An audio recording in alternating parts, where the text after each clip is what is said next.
The children were asleep, their bedrooms cast in the gentle glow of nightlights. Charlotte stood by her kitchen window, fingers drumming on the cool countertop. The pie she baked sat untouched, its scent mingling with the metallic tinge of fear that still clung to the corners of the house.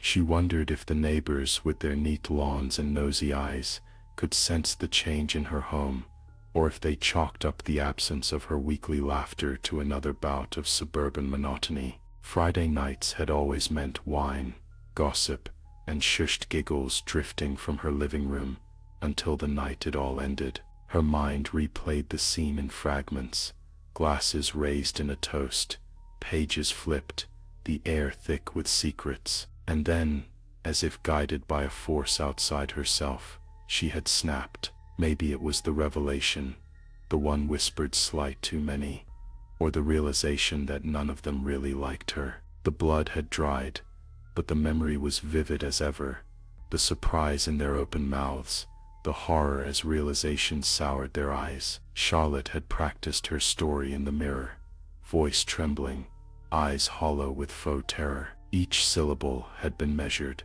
every tear orchestrated for maximum effect.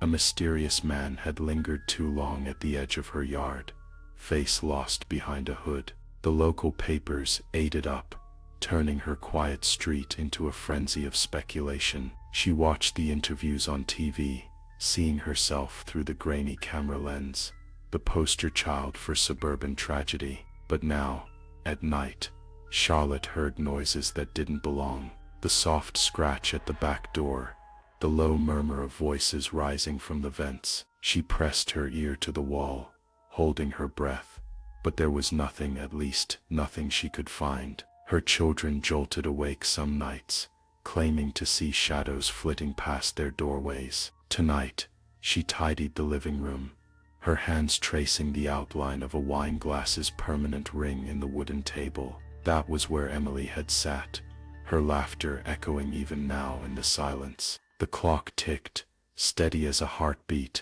as Charlotte felt the weight of invisible eyes on her back. She tried reminding herself the police had found nothing. There was no stalker, no shadowy man lurking in the shrubbery. There was only her, and the secrets she buried in the guest room closet, still stained dresses, a forgotten earring crusted with dried blood. A floorboard creaked upstairs, too heavy for the children's quiet footsteps. She called out, but received no answer, only silence thickening around her like velvet. Clearing her throat, Charlotte crept up the stairs, every sense alert and straining. At her bedroom threshold, a coldness swept past her, raising goosebumps. She flicked on the light. A single red book lay open on her pillow, pages stained and curling.